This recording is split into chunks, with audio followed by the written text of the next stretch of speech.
This is Brian from Saturnworks Pedals, and for today we're checking out a latching plus momentary true bypass looper.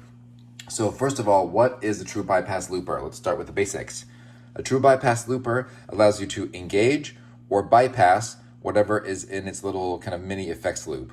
So basically the guitar is plugged in here. If the loop were turned on, the signal would come out through the send, go through whatever devices are up here, come back through the return, and out through the output. Okay, so that's with the loop turned on or engaged. With the loop turned off, it's a true bypass switch, right? True bypass just means it truly bypasses, right? It just goes right through. So the guitar input is just connected directly to the output, not connected at all to what's in the true bypass loop. So why would you want to use a true bypass looper? There's a few different reasons, probably several more here that I'm not talking about.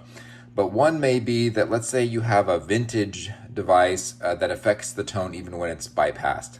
For example, I have an old 1970s Big Muff that really boosts the signal even when the switch is turned off or bypassed. So that's a prime candidate for a true bypass looper. Another reason might be, and I'm going to show this particular application here with this setup, you can bring in and out of your signal path 2 devices, or 2, 3, 4, as many devices as you want at the same time with one click. So rather than click, click, click, turning 3, 4, 5 devices on at the same time or trying to, just hit one button and you're good to go. Another reason might be, let's say you have, again, back to the vintage thing, you have an old vintage pedal and it's vintage or valuable, and you don't want to wear the switch out. You don't want to be constantly clicking this thing on and off, right? Eventually these switches will wear out. So rather than having to source vintage parts or have it modified or repaired, you basically transfer the switching from the actual device to the true bypass looper. So you can use this switch rather than the switch on some maybe vintage or valuable pedal. Okay, so let's get to it. Starting out, let's do just a regular bypass signal.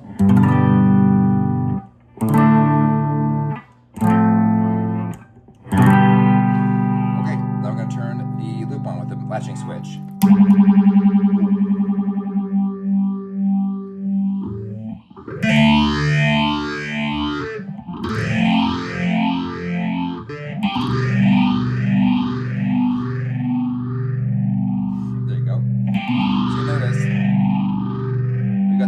And the phase in there both come on at the same time, so they're both left on, right? And so you bypass, or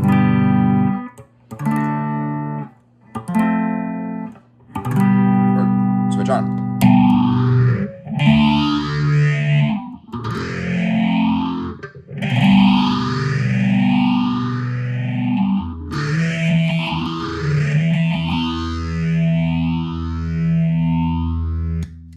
So that part of it works just like a normal true bypass looper. Now, what about the momentary aspect? You see there's two switches here. This is a latching switch, and this is a momentary switch. So you can momentarily engage the loop, meaning that the loop is only engaged while you're holding down the switch. It's a little bit hard to play and actuate the switch at the same time, but okay, so let's start this. And then we...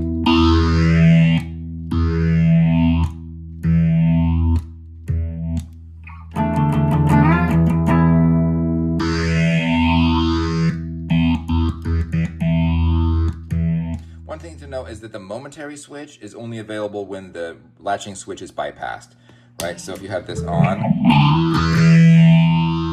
this doesn't do anything. It only works when that's bypassed. That's to make sure that it doesn't do crazy feedback. So there you go. That's pretty much it. So a true bypass looper that has both a latching and a momentary switch to engage the loop. I think they're pretty useful and a pretty cool device to be able to take advantage of true bypass looping capability. Cool. All right, well, those are available on SaturnworksPedals.com. Feel free to reach out with any questions. We're happy to field any requests, and we'll rock on.